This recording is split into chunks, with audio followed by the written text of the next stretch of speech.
네, 다 같이 일어서서 찬송가 49장 찬양드리겠습니다. 통합찬송가 49장 찬양드리겠습니다.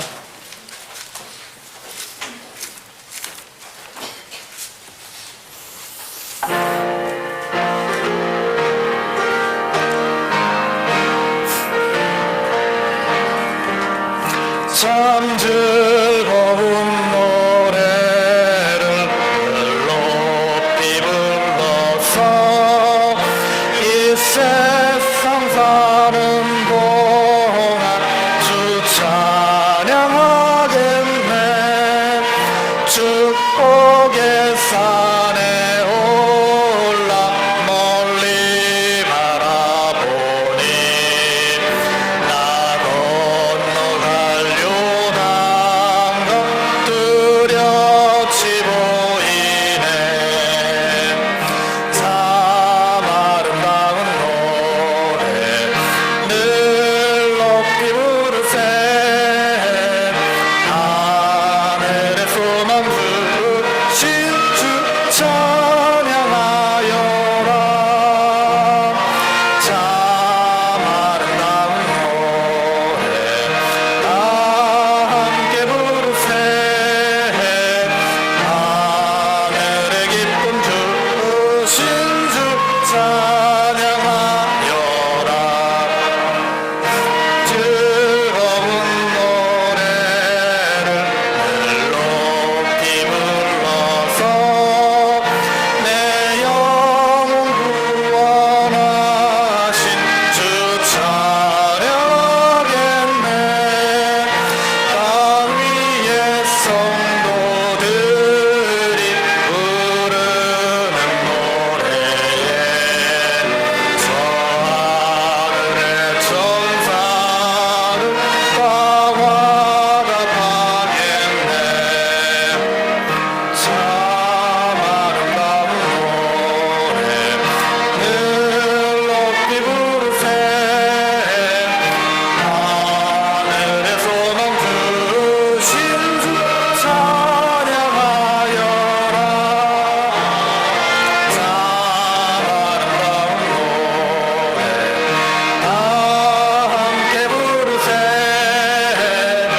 하늘의 기쁨 주신 주 찬양하여라.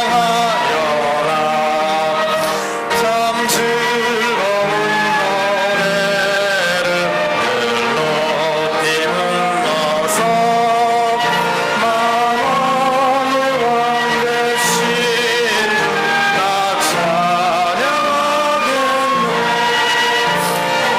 거룩한 하늘 노래 들려올 그때에 잠들있던 주님을 반가이 대하리. 참 아름다운 노래 늘 높이 부르세. 하늘의 소망 주신 주 찬양하여라. 참 아름다운 노래 다 함께 부르세. 하늘의 기쁨 주신 주 찬양하여라. 아멘. 하나님 아버지 감사드립니다. 오늘도 우리에게 귀한 시간과 또한 우리에게 모일 수 있는 환경과 장소를 주심을 감사드립니다. 또한 우리가 주님께 경배와 찬양을 드리며 하나님께서 보존하여 주신 말씀으로 또한 교제할 수 있음을 인하여 감사드립니다. 우리는 참으로 그러한 주님의 은혜를 자주 잊고 또한 그러한 은혜에 감사하지 못하게 보낼 때가 많음을 고백합니다. 우리에게 놀라운 구원의 큰 은혜를 베푸신 것에 감사하고 또한 우리에게 베풀어 주신 모든 것에 감사하며 주님께 영광을 돌리는 그러한 삶 되게 하여 주시옵소서.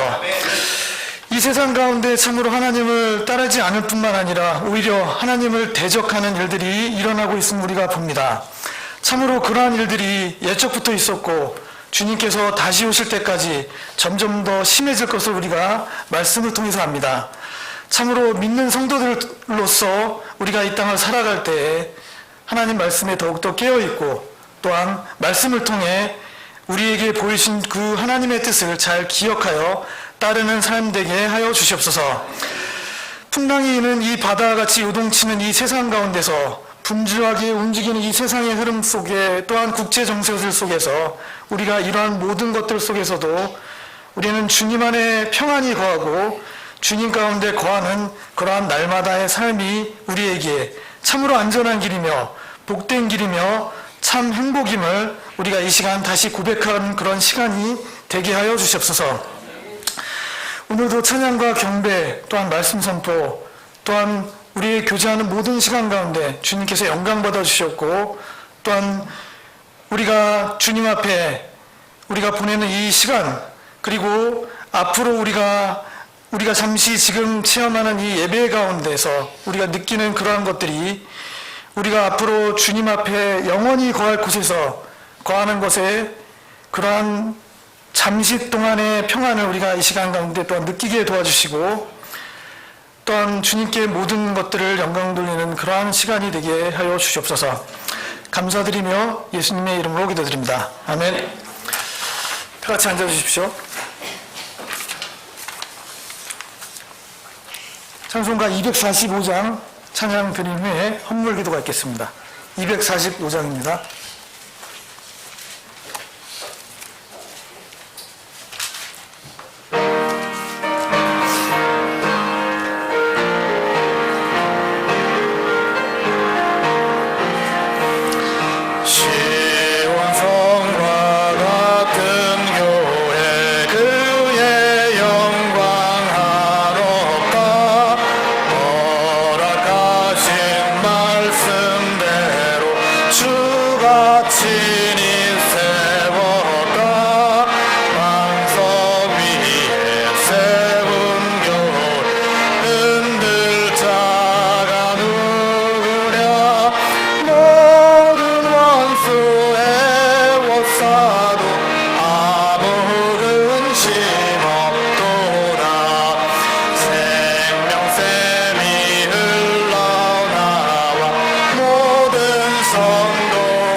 헌물을 위해 기도 드리도록 하겠습니다.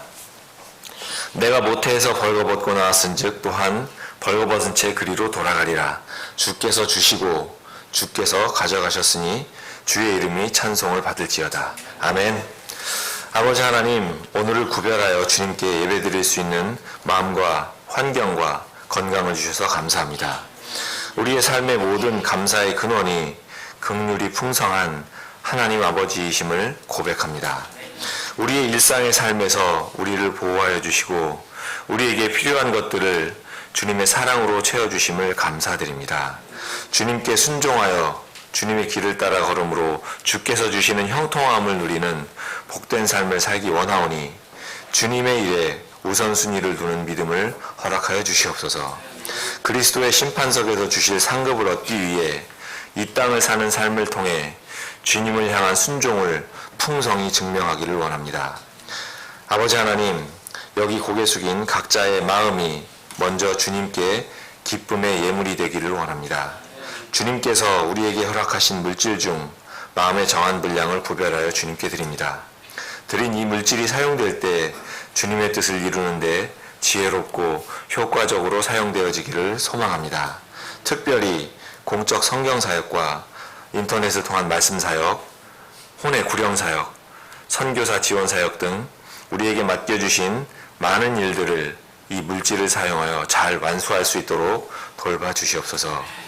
예배 중에 주의 종의 입을 통해 대언되는 주님의 말씀을 아멘으로 받기를 원합니다. 우리는 구경꾼이 아니고 평가자도 아니고 오직 주님의 거룩한 말씀을 받는 주의 종임을 잊지 않게 하여 주시옵소서. 오늘 주의 종을 통해 주시는 주님의 꿀송이 같은 말씀을 두근거리는 마음으로 기대합니다. 예배의 처음과 끝까지 이 예배 중에 함께 하시는 주님을 찬양하며 다시 오실 거룩하신 주 예수 그리스도의 존귀하신 이름으로 기도드립니다. 아멘.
네, 7월 첫째 주입니다.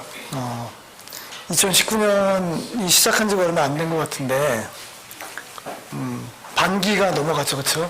반이 넘어가고 7월 이제 첫째 주가 됐습니다. 7월은 사람들이 좀 기다리는 달이기도 하죠. 그 휴가가 있는 달이기도 하고 해서 직장인들은 많이 기다리는 달일 건데, 이 7월이 언제 오나 했는데 벌써 7월이 됐습니다. 오늘은 또 7월은 또 우리 수련회가 있습니다. 수련회가 있고, 7월을 시작하는 첫 주에 예배에 참석하신 분들을 주님의 이름으로 환영드립니다. 오늘은 이 시간을 예배에 집중하고 그랬으면 좋겠습니다. 오늘 오후에는 주님의 만찬이 있고, 만찬 후에는 주변 지역 구령 및 전도지 배포 시간이 있습니다. 그리고 두 번째로 사단법인 한국성경선교회 임시총회가 있습니다. 오후에. 그래서 지금 최영주 전도사님이 뒤에 그 비치한 곳이 있습니다. 거기에 이제 사인을 좀 해주셔야 되는데요. 본점 주소지 변경에 따른 정관 변경상을 의견합니다. 그래서 오후에 따로 하는 건 아닌 거죠? 예, 오후에 따로 하고요. 따로 하고. 예, 이따가 하면 너무 많이 밀릴 것 같아서 예, 이해해 주시면. 예, 미리미리 사인 좀 부탁드리겠습니다. 그리고 다음 주 7월 14일은 상반기 성경암송대회가 있습니다. 그래서 각 팀의 팀장 님들께서는 준비를 부탁드리겠고요.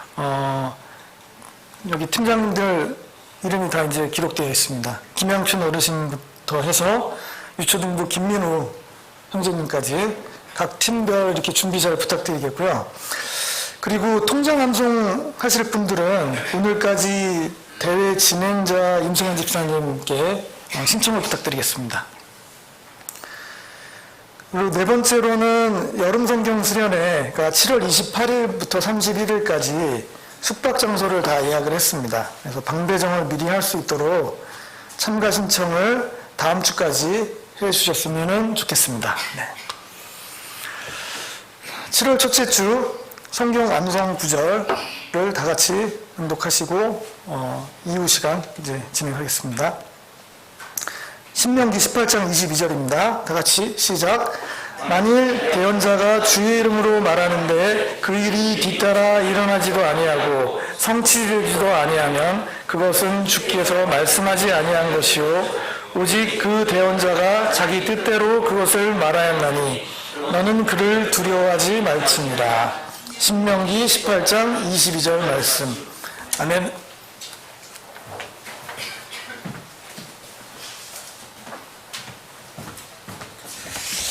같이 일어나서 인사하는 시간 갖겠습니다. 통합 찬송가 194장 우리를 죄에서 구하시려 힘차게 1절 부르신 뒤에 함께 인사하는 시간 갖겠습니다.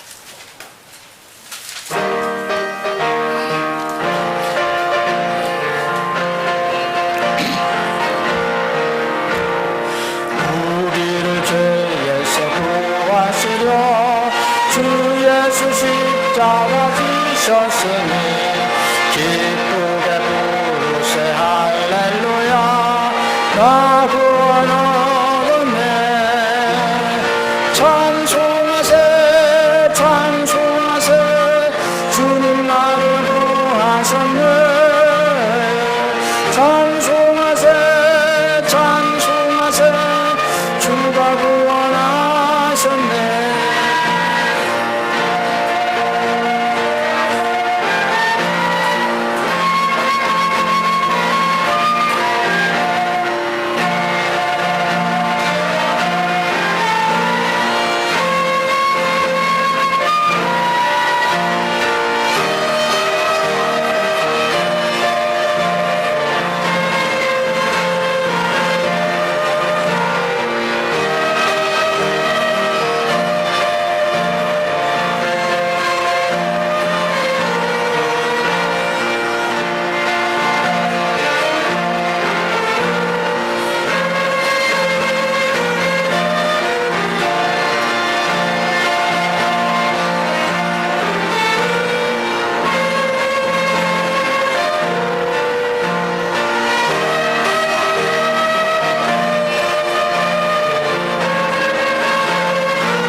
세상 떠날 때에 예수의 손목을 굳게 잡고 영원히 즐거운 천국에서 주와 함께 살겠네.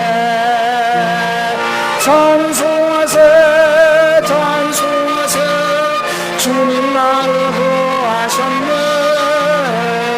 찬송하세 찬송하세 주가 구원하셨네. 아멘.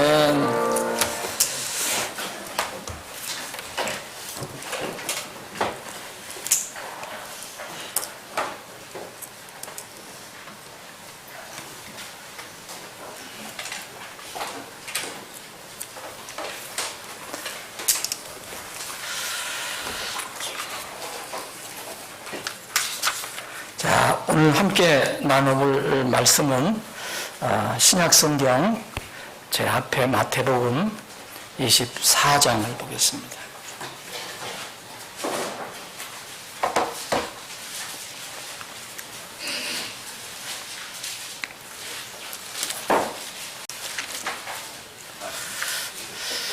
마태복음 24장 제가 1절부터 몇 절 읽을 때 여러분들과 함께 읽을 부분을 말씀을 드리겠습니다. 자, 여러분들이 익숙한 구절이지만 다시 한번 읽어보겠습니다. 예수님께서 성전을 떠나서 가실 때 그분의 제자들이 성전의 건물들을 보여드리려고 그분께 나오매 예수님께서 그들에게 이르시되 너희가 이 모든 것을 보지 아니하냐. 진실로 내가 너희에게 이르노니 여기서 돌 하나도 다른 돌 위에 남지 아니하고 다 무너지리라 하시니라. 그분께서 올리브산 위에 앉으셨을 때 제자들이 은밀히 그분께 나와 이르되 우리에게 말씀해 주소서. 어느 때 이런 일들이 있으리까. 또 주께서 오시는 때의 표적과 세상의 끝의 표적이 무엇이니까 하니 4절 5절 여러분들과 함께 읽겠습니다. 시작합니다. 예수님께서 그들에게 대답하여 이르시되 아무도 너희를 속이지 못하도록 주의하라. 많은 사람이 내 이름으로 와서 내가 그리스도라 하며 많은 사람을 속이리라. 제가 읽겠습니다. 또 너희가 전쟁과 전쟁의 소문을 들을 터이나 주여 불안하지 말라. 이 모든 일들이 반드시 일어나야 하되 아직 끝은 아니니라. 민족이 민족을 왕국이 왕국을 대적하여 일어나고 곳곳에 기근과 역병과 지진이 있으리니 이 모든 것이 고통의 시작이니라. 그때 그들이 너희를 넘겨주어 고통받게 하고 너희를 죽이리니 너희가 내 이름으로 인해 모든 민족들의 내 미움을 받으리라. 그때 많은 사람이 실족하고 서로 배반하여 넘겨주며 서로 미워하고 11절 함께 읽겠습니다. 많은 거짓된 자가 일어나 많은 사람을 속이며 불법이 성행함으로 많은 사람의 사랑이 식어지리라. 아멘. 아버지 하나님, 오늘도 저희들에게 생명의 말씀, 거룩한 말씀, 사람이 아닌 하나님 입에서 나온 말씀을 주심을 감사합니다. 감히 어떻게 하나님 말씀을 우리가 완전하게 이해할 수 있겠습니까? 그러나 우리가 하나님 말씀을 통해서 구원을 받고 또 하나님 말씀을 통해서 자라며 또 하나님 말씀을 통해서 미래를 마지막 때를 준비할 수 있습니다. 이 시간 주님께서 우리에게 필요한 교훈을 이 말씀을 통해서 허락해 주시옵소서. 거룩하신 예수님의 이름으로 기도합나이다. 아멘. 오늘 우리가 읽은 부분은 여러분들이 익숙한 마지막 때에 주님께서 제자들에게 올리브산에서 감람산에서 제자들의 궁금증이 있었을 때 그것을 풀어주시는 그런 내용입니다. 주님께서 말씀하실 때는 그때 예루살렘이 아직 예루살렘 성이 무너지지 않았을 때인데 그 예루살렘이 무너질 때가 그들에게 미래였고 근데 그것을 통해서 이제 앞으로 더 먼 미래에 주님께서 오셔서 이 땅을 마지막 심판하실 때 곧 소위 세상의 종말에 관해서도 겹쳐서 이렇게 말씀해 주셨습니다. 오늘 이 부분에 세상 종말의 어떤 사인에 대해서 말씀드리려고 하는 것은 아니고 우리가 함께 봉독한 그런 말씀 그 안에 있는 교훈을 좀 살펴보기를 원합니다. 마지막 때에 주님께서 특별히 주의할 것이 있다라고 말씀하신 게 있어요. 특별히 주의할 것이 있다. 그럼 여러분이 뭐라고 생각할지 모르겠지만 제가 여러 번 여러분들께 말씀드렸습니다. 마지막 때에 우리가 마지막 때를 준비하는 것은 어떤 사람들처럼 뭐 부자들은 땅 깊이 뭐 동굴을 파고 무슨 지하 뭐 저장고를 만들어 놓고 아니면 어떤 사람은 산속에 들어가고 뭐 이런 것이 아닙니다. 예수님은 전혀 그렇게 말씀하신 적이 없어요. 그 사람들이 생각하는 거고 마지막 때에 특별히 주의할 것 주님께서 으뜸으로 꼽아주신 것이 바로 속지 말라는 것입니다. 오늘 마지막 때에 특별히 주의할 것 속지 말라는 그런 제목으로 말씀을 드리겠습니다. 피조물 사람이 하나님을 이렇게 따를 때 우리는 나도 모르게 어떤 때는 하나님이 안 보니까 하나님을 내가 감히 어떻게 하나님 속일 수 있겠습니까? 그러나 하나님 속일 수 있는 것처럼 생활할 때가 있습니다. 이건 당연히 무서운 일이고 또 속지도 말라 그리고 속이지도 말라. 그래서 특별히 이 마지막 때 주의할 것은 속지 말라는 것입니다. 우리가 속지 말아야 할 두 대상 이 말씀은 우리가 주님 오실 때까지 이 속지 말라는 것 특별히 강조하신 속지 말라는 것은 계속 마음에 두고 있고 생각을 해야 되는데 우리가 속지 말아야 할 두 대상이 있습니다.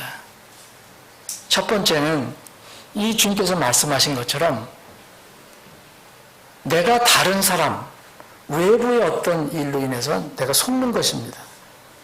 나를 속이려고 하는 사람이 있다면 그 사람에게 속지 말라는 겁니다. 남에게 속지 말라는 거예요. 그래서 오늘 이 본문 말씀에 보면 예수님께서 그들이 이렇게 질문했을 때 대답하신 제일 먼저 얘기하신 것이 아무도 너희를 속이지 못하도록 주의하라 그랬어요. 아무도 속이지 못하도록 주의하라. 많은 사람이 내 이름으로 와서 내가 그리스도라 하며 많은 사람을 속이리라. 여러분 여기 예수님께서 강조하신 건 속인다 말씀 중에서 또 많은 사람을 속이리라는 것입니다. 여러분 마지막 때 주님 오실 때는 속이려는 사람이 적은 것이 아니고 속이려는 사람이 엄청나게 많고 또 속는 사람도 불행하지만 많다는 것입니다. 많은 사람을 속이리라 그랬습니다. 이 말씀을 잘 생각해 보시기 바랍니다. 또 여기 우리가 읽은 11절에 보면 거짓대한 자가 한두 거짓대한 자가 아니라 많은 거짓대한 자가 일어나 많은 사람을 속이리라. 여러분 마태복음 24장에 나와 있는 마지막 때에 대한 말씀은 이 공관복음에서 다 기록이 되어 있습니다. 마가복음, 누가복음에서 다 기록이 되어 있습니다. 유사한 비슷한 그렇게 말씀이 기록이 되어 있습니다. 마가복음 13장에도 거의 동일한 말씀이 기록되어 있고 누가복음 21장 8절에도 너희가 속지 않도록 주의하라. 많은 사람이 내 이름으로 와서 내가 그리스도라 하며 내가 때가 가까이 왔다 하리라. 그러므로 너희는 그들을 따라가지 말라. 속지 말라라고 말하고 있습니다. 그래서 우리는 남에게 나를 속이려고 하는 사람들에게 속지 마라. 이게 마지막 때를 준비하는 가장 큰 것 중에 하나입니다. 두 번째는 여기에는 기록되어 있지 않지만 속이는 것은 남이 우리를 속일 수도 있지만 나는 더 무서운 것이 내가 스스로 속는 것이라고 생각합니다. 고린도전서 3장 18절에 보면 이 바울 사도가 고린도 교회에는 여러 가지 문제가 있었지만 특히 그들이 왜 그런 문제를 일으켰냐? 스스로에게 속았기 때문에 자기 육신의 삶 속에서 속았기 때문에 고린도전서 3장 18절에 보면 아무도 너희 자신 속이지 말지니 이랬어요. 아무도 자신을 속이지 말지니. 이것은 누가 나를 속이는 게 아니라 내가 나를 속이는 것을 말합니다. 아무도 자신을 속이지 말지니 너희 중에 어떤 사람이 이 세상에서 지혜로운 것처럼 보이려거든 그는 어리석은 자가 되라 그랬어요. 그리하여야 그가 지혜로운 자가 되리라. 자, 이게 속는 거죠. 내가 이 세상에서 지혜로운 것처럼 돼 보이려고 하는 것, 이게 벌써 속는 것입니다. 그래서 차라리 어리석은 자가 되라. 그리하면 하나님 눈에 보실 때는 지혜로운 자가 되리라. 굉장히 반어법을 쓰고 있죠. 역설적으로 얘기하고 있어요. 어떻게 어리석은 자가 돼야 또 지혜로운 자가 되느냐. 여기 아무도 자신을 속이지 못하게 그렇게 권면합니다. 여러분, 속이는 것은 남이 나를 속일 때 내 마음을 속이는 겁니다. 내가 나를 속일 때도 내 마음이 속는 거예요. 여러분, 내 마음은 이건데 엉뚱하게 몸이 저리 가서 하는 경우는 거의 없어요. 그죠? 예. 나는 마음으로는 내가 부산을 가고 싶은데 몸은 광주로 가더라? 이런 건 별로 없어요. 다 마음에서 먼저 속는 것입니다. 그래서 이스라엘 백성에게 하나님께서 속지 말라 이렇게 말씀하실 때 네 마음이 속지 않게 해야 된다. 머리로 어떤 사람이 얘기할 때 들어오죠? 그럼 그것이 마음으로 내려가서 확신을 갖는 거예요. 이단 사이비에 쫓아다니는 사람이 왜 그렇습니까? 그 사람도 그냥 아무것도 모르고 쫓아다니는 게 아니라 다 그 말을 들었어요. 듣고 자기 마음에 내려앉혀서 그걸 확정한 거죠. 그래서 그 마음이 속는 것입니다. 신명기 11장 16절에 이런 말씀이 있어요. 너희 마음이 속임수에 넘어가지 않도록, 그러니까 너희 마음이 속지 않도록 그런 거예요. 무엇이 속습니까? 우리 마음이 속는다는 거예요. 너희 마음이 속임수에 넘어가서 너희가 돌이켜 다른 신들을 섬기며 그들에게 경배하지 않도록 너희는 스스로 조심하라 그랬어요. 여러분, 지난 한 주간 또 한번 돌아보십시오. 저도 이 말씀 주면 돌아봤습니다. 내가 속는 것이 없었나? 여러분, 이 세상에 온갖 이야기, 무슨 여러 가지 일들이 많이 일어나고 이야기들이 또 많이 내 귀에 들려옵니다. 세상에 여러 가지 매스컴은 쉬지 않고 우리 귀를 향해서 말을 합니다. 아마 여러분들도 모르지만 하나님 편에서 볼 때는 속은 것이 있는지도 모릅니다. 여러분, 최근 이 소위 얘기하면 기독교 안에, 교회 안에 여러 가지 이렇게 논쟁이 있습니다. 근데 그런 논쟁은 참 논쟁이라고 해서는 안 되는데 논쟁이라고 이름이 붙습니다. 예를 들어서 동성애의 문제가 왜 다른 교회 바깥에서 얘기하는 게 아니라 교회 안에서 이게 논쟁이 일어날까? 이건 말 자체가 이건 정말 어불성설이고 황당무계합니다. 성경은 바뀌지 않는데 어떻게 해서 그걸 어떤 전하는 방법이라든지 반대하는 방법 이런 거에 대해서는 조금 방법에 대해서는 선호, 불선호가 있겠지만 그 자체에 대해서 논쟁이 있다는 것은 이거는 기독교가 잘못돼 가는 거예요. 분명히 잘못돼. 그러면 하나님의 말씀을 버리고 다시 시작해야 돼요. 새로운 기독교를 시작해야죠. 하나님의 말씀은 변하지 않는데 아니면 새로운 성경을 만들어내든지 어찌 이런 이야기가 기독교 내에서도 일어나는지 교회 안에서 일어나는지 저는 참 이해하기가 어렵습니다. 최근 기독교의 어떤 멘토라고 불리는 어떤 존경받는 그런 분이 어떤 사람들이 얘기할 때 위선적인 언행이다. 그래서 논란이 되고 있습니다. 이분에 대해서 난 절대로 개인적으로 비판하고 싶은 생각이 없습니다. 그러나 저는 최소한 여러분들과 저는 하나님 말씀을 두려워하는 사람이라면은 이 말씀에 관한 문제이기 때문에 이건 여러분들과 한번 나누고 싶은 생각이 들었습니다.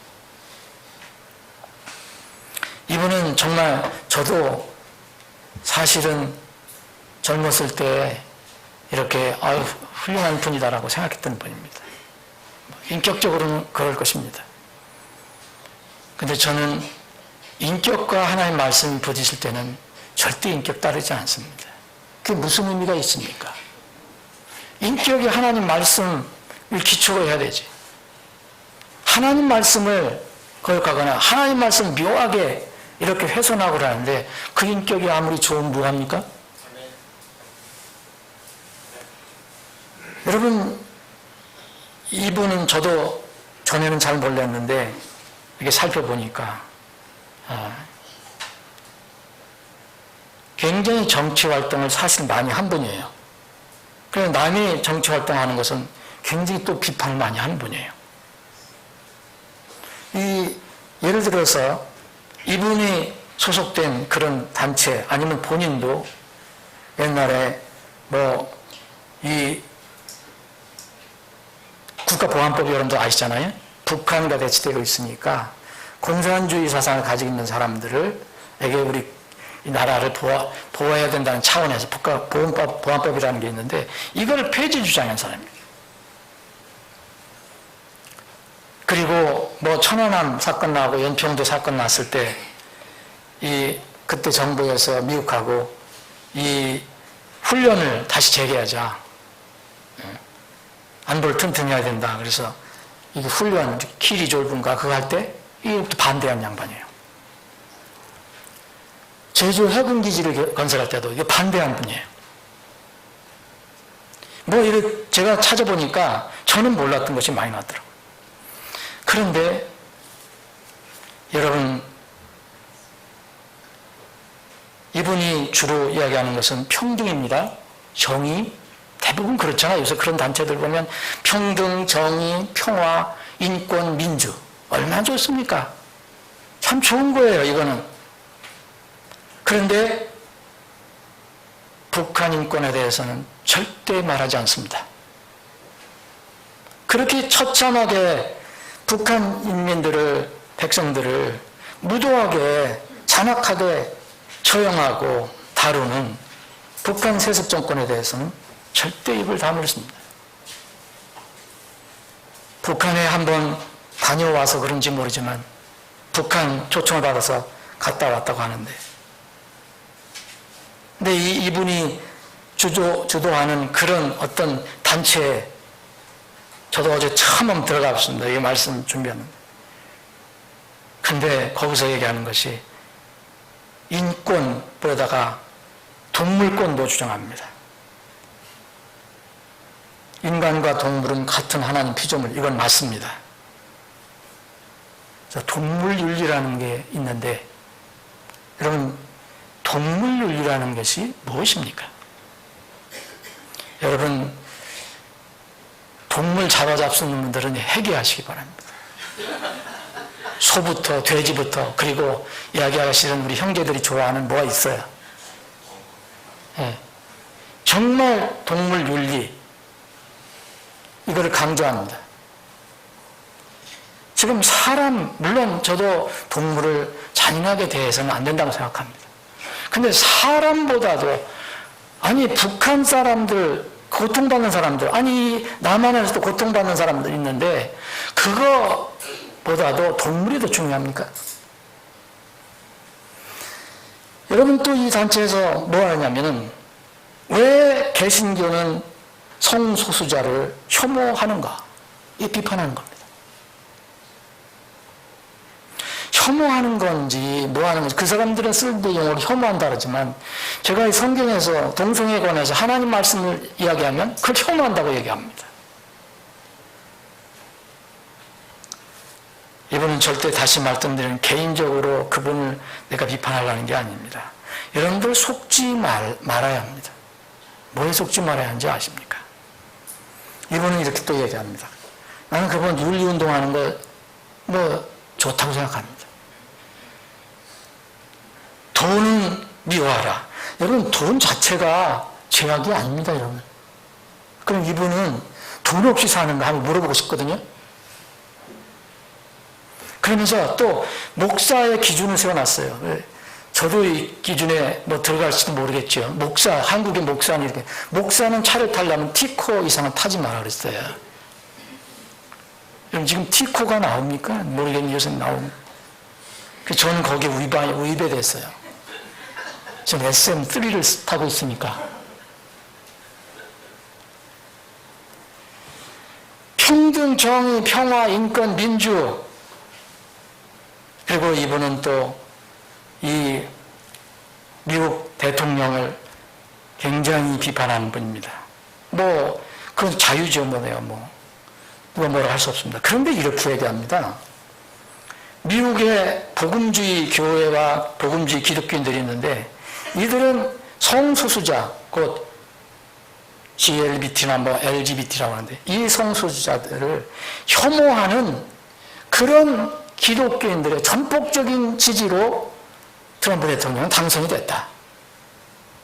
그래서 이 트럼프 대통령은 세계가 모두 평등사회가 되고 또 모든 민족이 다 평등해야 되는데 이것을 저해하는 사람이다. 정말 그럴듯하죠, 여러분. 여기에 속는 기독교인들이 얼마나 많은지 아십니까? 여러분, 사람의 말을 옳은가 그른가는 하나님 말씀을 비춰봐야 합니다. 그 사람이 지독한 인격주의자하고 지독하게 아니면 아주 훌륭한 윤리주의자라도 하나님 말씀에 어긋나면 그것은 우리가 취하면 안 됩니다. 여러분, 최근에 동성애 관해서 논쟁이 뜨겁습니다. 뭐 큰 대형 교회에서 무슨 이 동성애 설교를 했는데 그게 저는 한번 들어가지 못했어요. 얘기만 들은 거예요. 그래서 그 교회 어떤 부목사가 설교를 했는데 동성애를 반대하는 그런 기독교인들을 폄하하는 내용의 설교를 했다고 합니다. 안 들어봤습니다. 그럴 시간도 없어요, 솔직히.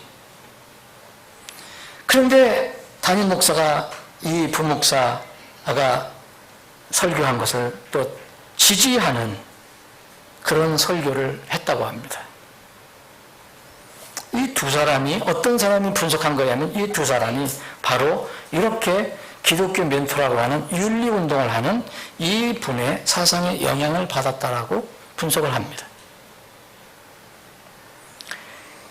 이 설교에 기독교인들이 수십만 명이 동의를 했다는 거예요. 여러분들도 혹시 동의 안 하셨습니까? 안 했습니까? 여러분들 그런 거 들어가지도 않았겠지만, 야, 멋있어. 설교가 멋있어. 여러분 잘 생각해 보십시오. 여러분, 말씀에 어긋나는 것은 다 속는 것입니다. 어떤 기준으로 여러분들이 진위를 판단할 수 있습니까? 하나님과 하나님 말씀은 변하지 않습니다. 한국 기독교의 멘토라는 이분은 동성애를 반대하는 사람들을 은근히 비판하면서 이렇게 얘기합니다. 동성애 반대는 과유불급이다. 과유불급이 어려운 말이잖아요. 이거를 반대를 지나치게 하면 안 하는 만 못하다, 이런 뜻이에요. 이게 과유불급이라는 것은 쉽게 얘기하면 중용을 지켜라, 중도를 가라, 이 얘기예요. 중도를 가라. 그거 이야기하지 마라, 이거. 예? 그러면 조용히 지내지. 그거 왜 그러냐. 저는 그렇게 알아듣습니다. 그분이 동기는 어떤지 모르지만 하여튼 이해는 하려고 합니다. 그 동성애를 반대하는 것이 혐오스러운 운동이 되어서는 안 된다. 그래서 그 방법, 반대나 지지 표하는 방법도 그리스도인에게 맞는 방법이라는 것, 그건 저는 동의합니다. 그것이 해야 된다, 그렇게 해야 된다는 것은 동의하는데, 그럼에도 불구하고 진리에는 중도가 없습니다. 여러분, 진리에 중용이 있습니까? 여러분, 천국과 지옥에 중간이 있어요? 연옥이 있습니까? 진리면 진리고 비진리면 비진리입니다. 성경에서 하나님께서 동성애를 정말 가증하다고 말씀하셨으니까 그게 가증한 것이면 가증한 것이고 아니면 아닌 것입니다. 뭐가 이것도 아니고 저것도 없어요. 그 방법에 대해서 이렇게 얘기할 수도 있고 저렇게 얘기할 수 있어요. 그걸 반대할 때 이런 방법을 하는 게 좋지 않겠습니다. 이야기할 수 있습니다. 그런데 그 자체를 훼손하는 건 하나님을 훼손하고 하나님 말씀을 훼손하는 겁니다. 시대 조리에 맞춰서 이게 세상의 멘토요? 기독교의 멘토가 될 수가 없습니다, 여러분. 그래서 요새 많은 설교자들이 이상하게 목사들이 이제는 동성애자는 이제 하도 그런 걸 들으니까 동성애는 이게 뭐 무조건 반대해서는 안 되는 건가 보다. 이게 혹시 어떤 사람 주장하는 것처럼 선천적으로 하나님께서 그런 동성애 성격을 주셔서 태어나게 하셨다고 얘기하는 사람도 있으니까 그런 건지도 모르니까 이렇게 이야기하는 목사들도 있습니다. 물론 동성애 지지하는 목사들도 꽤 있고요. 여러분 정말 큰일 났습니다. 주님이 오시기 전에는 이게 해결이 되지 않습니다. 여기에 어떤 교회 목사님이 뭐 설교한 걸 보면 나도 들어보지 않았는데 누가 이렇게 정리한 걸 봤어요. 이분이 이 동성애에 관해서 자기 부목사를 지지하기 위해서 마태복음 23장에는 하루살이는 걸러내고 약대는 삼키도다 하는 말씀 있잖아요. 그래서 여기에 예수님께서 그 바리새인들을 이제 교훈 주시느냐고 나무라시느냐고 너희들은 그렇게 11조에 소위 얘기하면 배추꼬랑이까지 다 계산해서 내는데 왜 의, 긍휼, 믿음 이런 거에 대해서는 그렇게 관심이 없냐? 이런 말씀이거든요. 그러면서 주님께서 말씀하신 건 그 11조도 해야 되고 예수님 하지 말라는 거 없습니다. 이것도 해야 되고 그것도 반드시 해야 되고 이것도 버려두지 않아야 한다라고 얘기했습니다. 예수님이 하신 말씀은 뭐냐? 이 사람들이 바리새인들은 자기 종교 그러니까 예수님이 말씀하신 모든 것은 사실 공의 근거로 하는 것이고 긍휼을 근거로 하는 것이고 믿음을 근거로 하는 건데 그거는 제쳐놓고 세상 사람들에게 보여주기 위해서 자기 드러내기 위해서 사람들 앞에서 11조하고 헌금하고 이런 것만 생각했기 때문에 그거를 나무라신 것이지 이분들 설교에 의하면 동성애는 정말 보잘것없는 것인데 이거보다 더 중요한 긍휼, 공의 이게 뭡니까 여러분들? 보입니까? 이거에는 관심이 없다. 그래서 이 사람들이 동성애를 반대하는 사람들은 다 긍휼, 공의 이 믿음에 대해서는 정말 엉터리인데 그건 동성애만 반대한다. 이런 형태로 이 설교가 나한테 들어옵니다. 그 정리한 걸 보면. 여러분 마태복음 23장 한번 누가 설교를 하더라도 한번 그 말씀을 읽어보십시오. 여러분 이분들 이야기하면은 아주 적은 것보다 큰 것이 더 중요하다 얘기 아닙니까? 그 동성애, 그 소성애자들 그거 하나님 말씀 가지고 그것은 옳지 않은 것이다. 회개하라 이렇게 얘기하기 전에 하나님은 사랑이시고 긍휼이 많으시고 그러니까 그쪽을 더 강조해야 되는 거 아니냐. 그건 작은 거 아니냐. 그냥 큰 걸 얘기해야 된다. 여러분 이게 맞습니까? 대부분의 사람이 이런 데에 넘어가고 맙니다. 여러분 누가복음 16장 한번 보십시오. 여러분 눈으로 한번 확인해 보시기 바랍니다.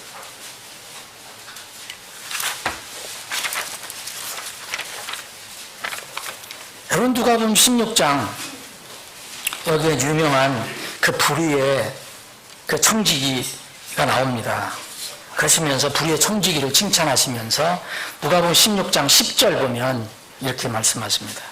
가장 적은 것에 신실한 자는 또한 많은 것에 신실하고 가장 적은 것에 불의한 자는 또한 많은 것에 불의하니라.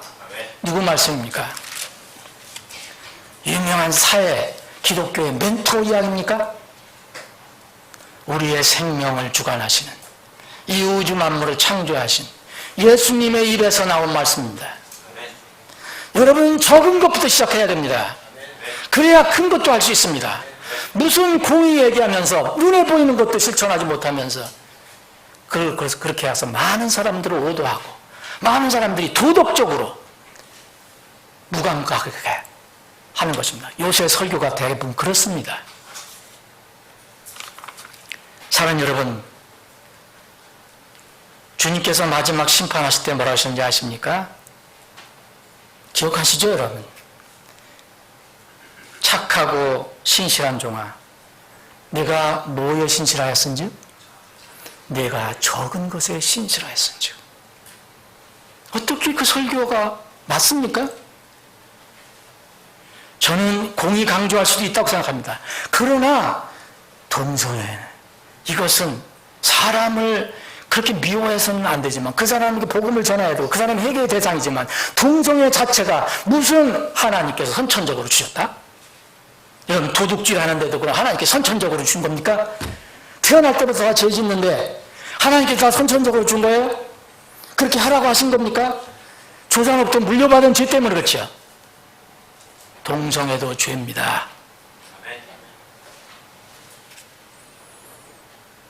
그것이 우리도 다 죄인이에요. 그 죄를 주님 앞에 가지고 가서 그것을 탕감받고 용서받는 게 중요한 거예요. 그 사람들이 회개하려고 구원받으려면 그거 자체 안 하고 무슨 죄를 용서받겠습니까? 세상의 다수, 대세, 인기, 화려함, 여기를 사람들은 따라갑니다. 여러분 이렇게 기독교인들 중에서 평화, 평등, 민주, 인권, 윤리 이거 주장하는 사람들 보면요, 안 된 얘기지만 지금 사상적으로 보면 다 좌편향, 다 공산주의, 사회주의 사상을 가지고 있어요. 그렇지 않은 사람들이 있을까 모르겠어요. 그런데 더 불행한 것은 이분들이 얘기하는 복음이라는 것이 복음이라고 얘기합니다. 이 복음이 다 사회복음이에요. 사회복음이 뭔지 아세요? 사회복음은 사회적으로 선한 일을 하고 의로운 일을 하면 하나님께 인정받는다는 거예요. 물론 우리가 그리스도인으로서 거듭난 그렇게 해야 되는 건 당연하죠. 우리가 선한 일에 열심을 내는 백성을 만들기 위해서 우리를 거듭나게 했었으니까. 그런데 하나님 백성이 되기 위해서는 사회에 선한 일을 많이 해서 되는 거 아닙니다. 내가 죄인이라는 그대로 인정하고 주님께 나가야 돼요. 말씀을 그대로 인정하고 나가야 됩니다. 이분들은 묘하게 이런 사회복음을 얘기합니다. 근데 이들이 얘기하는 꼭 정의와 진리예요. 약하고 가난한 사람들 보호하는 거, 이것이 성경이 말하는 진리다, 정의다. 여러분, 분명히 하나님께서 사회 약자, 가난한 자 불쌍히 여기셨어요.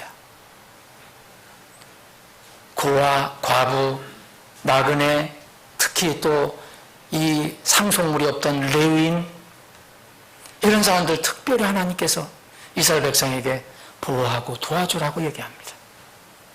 나그네들, 너희들 나그네들 다닐 때 너희들 밭에 곡식 다 걷지 마라. 포도원에 포도 다 따지 마라. 나그네들이 지나가서 따먹을 수 있도록. 하나님 이런 분이에요. 그런데 이분들이 얘기하는 건 거기서 넘어갑니다. 이 세상이 다 공정한 세상이 되고 평등한 세상이 돼야 되고 누구나 똑같이 돼야 된다. 결국 그게 뭡니까? 그게 뭐예요? 공산주의 사상이에요.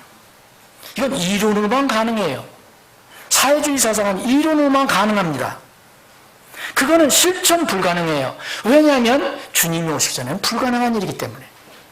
사람이 세우는 제도는 결코 성취가 될 수가 없어요. 여러분, 가난한 자와 하나님께서 이렇게 해서, 그러면 이런 분들이 얘기하는 거 보면은 만약 하나님께 나가서 대속을 받는데, 죄 용서를 받는데, 가난한 사람, 불쌍한 사람은 그냥 뭐 그런 절차도 없이 웬만하면 통과시켜줘야 돼요. 그죠? 부자는 돈 많이 내야 되고. 출애굽기 30장 한번 보십시오. 출애굽기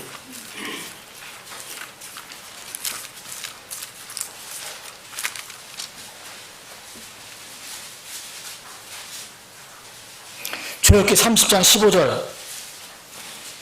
자, 부자가 있고 가난한 자가 있습니다. 여러분, 하나님은 어떻게 이 사람들을 용서하시고 구하시는가 보십시오. 너희 혼을 위해 속죄하려고 그들이 주께 헌물을 드릴 때 부자들은 반세겔보다 더 내지 말고 가난한 자들은 덜 내지도 말지니라. 여러분, 가난한 자 분명 주님께서 불쌍히 여기셨어요. 그런 건 좋은 겁니다. 그건 뭐라고 한 게 아니에요. 근데 그걸 넘어서 묘하게 복음을 훼손하는 일은 무서운 일이다. 여러분, 이 세상에 여러분 가난한 자, 여러분 그들에게 여러분 공산주의 사상은 가난한 사람이 없는 겁니다. 똑같이 누구나 다 똑같이 나눠가는 거니까 공산주의예요. 사회주의는 그 과정이에요. 공산주의가 되기 전의 과정. 그래서 공산주의 사상을 가지고 있는 나라 보십시오. 평등한가? 북한은 만날 공포할 때 그래요. 선전할 때는 인민들이 평등하게 뭐 지상 낙원에서 뭐 수령에 무슨 몇자 얘기하죠, 여러분들. 근데 평등합니까? 근데 그들은 눈을 감고 있어요. 한번 갔다 오면은 다 이상해지는 거예요. 여러분, 그대로 성경 말씀대로 한번 살펴보세요. 정말 그러한가? 여러분, 이런 사상은 학문상으로 이론으로는 가능해요. 그런데 성취될 수가 없어요. 그래서 하나님께서 무슨 말씀을 하셨냐면 서로 사랑하는 말이 그래서 한 거예요. 여러분, 그런 사람의 이론 제도를 만들기 위해서 그렇게 하신 게 아니라 그게 불가능하니까 너희들 하나님께서 분복을 주셨다고 그랬잖아요. 각자. 여러분, 그거 좋아하시는 분들 있다면 지금 여러분들 소득 받는 거 다 교회 가져오셔야 돼요. 다 가져오셔. 다 가져오셔. 100만 원 벌면 100만 원 가져오시고 10만 원 벌면 10만 원 가져오시고 일주일 후에 다 합해가서 딱 나눠야 돼. 우리 100명이면 100명 딱 나눠서 다 가져야 돼요. 이게 원래 공산주의의 이론이에요. 이게 불가능한 겁니다. 어떤 사람은 그래요. 하늘에 가면 그렇게 된다. 천만의 말씀. 성경을 가지고 얘기를 해야지. 여러분, 하나님께서 긍휼히 여기시는 것은 분명히 많습니다. 근데 왜 불쌍한 사람들을 우리에게 케어하라고 그랬습니까? 왜 돌보라고 여러분, 그들을 우리에게 왜 돌보라고 말씀하십니까? 신명기 15장 한번 보십시오.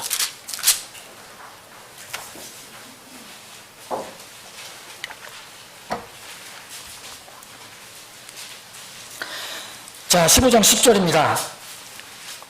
너는 반드시 그에게 줄 것이요 그에게 줄 때 내 마음에 근심하지 말지니 이 일로 인하여 주 내 하나님께서 내 모든 일과 내 손으로 행하는 모든 것에서 내게 복을 주시리라. 남을 섬기는 자에게 내가 또 복을 주겠다. 그러시면서 11절 보세요. 가난한 자가 그 땅에서 이 땅에서 결코 그치지 아니하리라.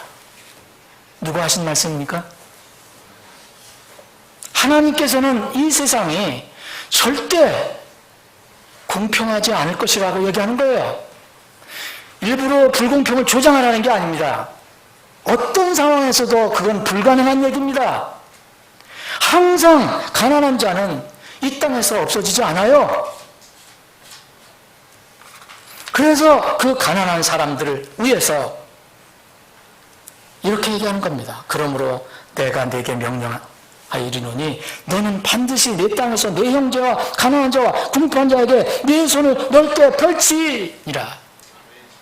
그래서 많이 가진 자에게는 많이 나중에 묻겠다. 예수님께서도 이 신약시대에 그런 말씀하셨어요. 마태복음 26장 11절에 보면 어떤 여인이 예수님께 너무 구원에 감사해서 가장 고귀한 옥합을 깨뜨려서 예수님 머리에 부었잖아요. 그 고귀한, 그랬더니 제자들 일부가 분개하면서 저게 얼마나 비싼 건데 그걸 가지고 팔아서 예수님 머리에 붙지 말고 가난한 사람을 나눠줘야 했는데 라고 얘기합니다. 예수님 뭐라고 하셨어요? 그래, 세상에 평등사회가 이루어져야 하는데 그렇게 얘기하셨나요? 예수님 말하자면 너희들 그녀 괴롭게 하지 마라 그랬어요. 너희들이 얘기하는 가난한 자는 항상 너희들과 함께 있을 것이다. 그런데 나는 너희와 함께 항상 있지 않을 거야. 내가 십자가에서 달려 죽을 거야. 예수님이 이 세상 평등사회, 그런 제도적으로 평등사회를 외쳤습니까? 예수님이 공산주의 사상 외쳤습니까? 사회주의 사상 외쳤습니까? 그 사람은 다 해방신학이라는 이런 건 다 그걸 얘기하는 거예요. 참, 이게 이 세상이 돌아가는 게 이렇습니다. 참 안타깝습니다. 여러분, 어느 곳에 보면 이게 어딘지 제가 기억이 잘 모르겠는데 가난한 자, 고난을 당한 자 너희들 중에 남겨두겠다 그랬어요. 너희들 중에 남겨두겠다. 그게 우리가 이 땅에서 살아갈 때 하나의 의무고 책임이고 그게 사랑입니다. 사랑이 실천하는 겁니다.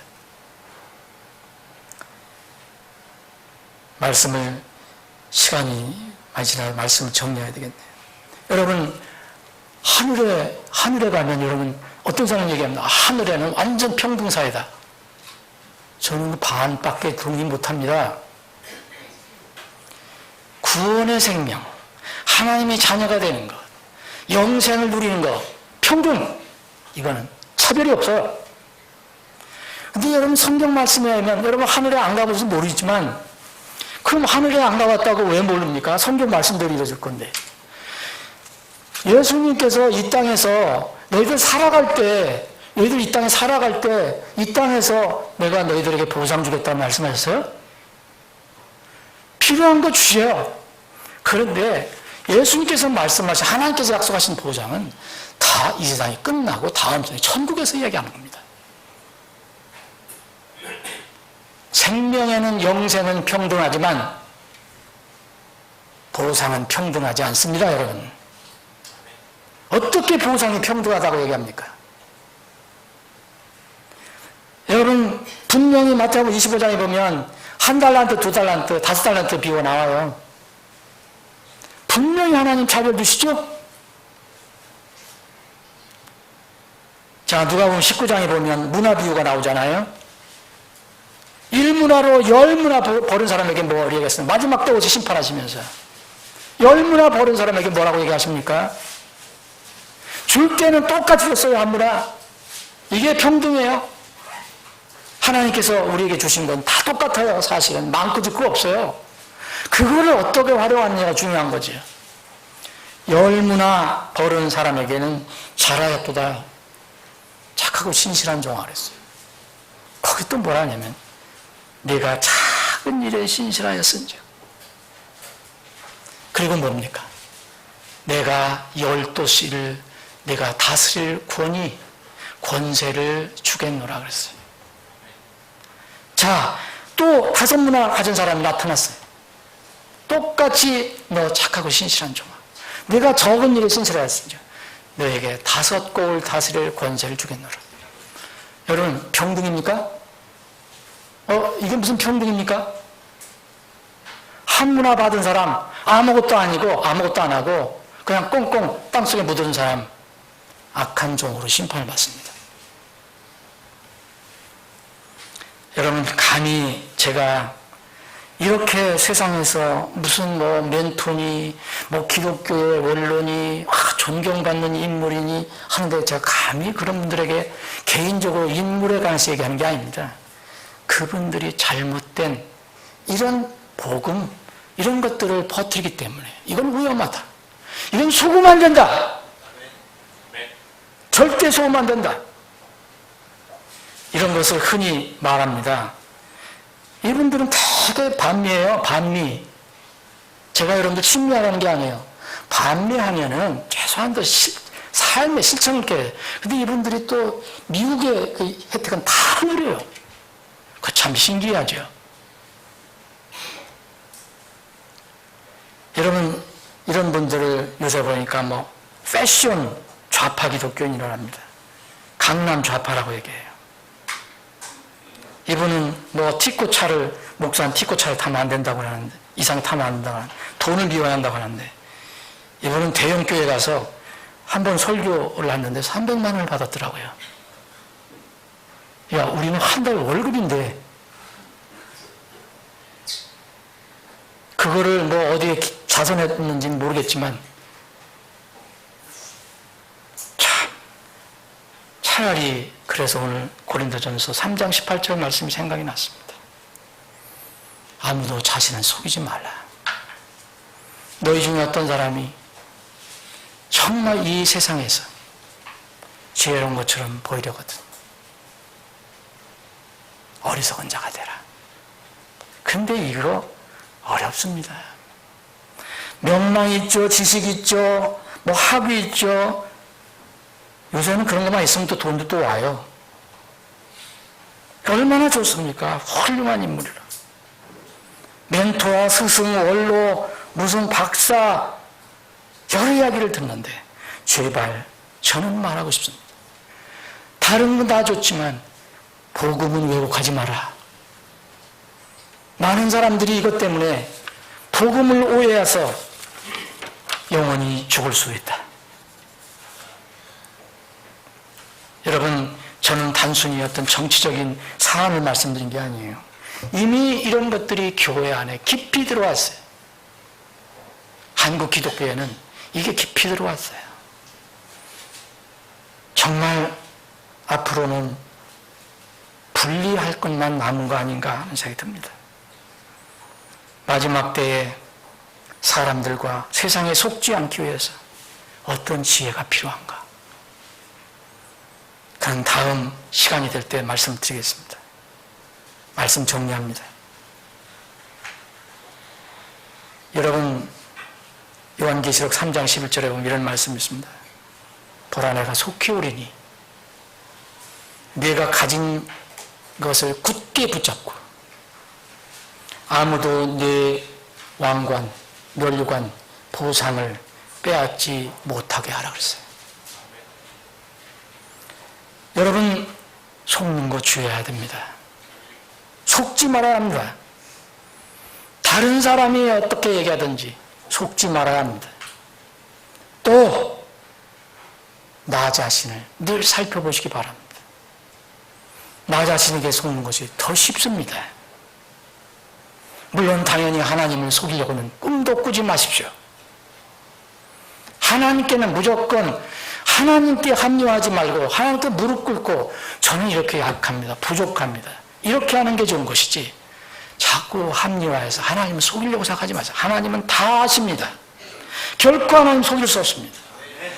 사도행전 5장에 있는 아나니아 삽비라처럼 결코 하나님 속였을 것 같았는데 결코 속이지 못합니다. 하나님을 속였다, 너는 성령님을 속였다라고 말합니다. 이 세상에 지금 속이는 자 많습니다. 엄청나게 많습니다. 사람일 수도 있고 그 사람이 가지고 있는 사상일 수도 있고 심지어는 설교일 수도 있습니다. 그러면 설교는 가장 안전한 것이 자기가 속한 교회, 하나님께서 각 지역교회에 주신 그 설교자를 통해서 듣는 것이 가장 안전합니다. 인터넷 여행하지 마십시오. 인터넷 여행 가서 걷어들인 거 별로 없어요. 아니, 그 교회에 설교했는데 수십만 명이, 다른 교회 사람들이 수십만 명이, 기독교인들이 동의했다니까 다 인터넷을 돌아다니면서 보는 거예요. 속지 않는 여러분들이 되시길 주님의 이름으로 축원합니다. 아버지 하나님,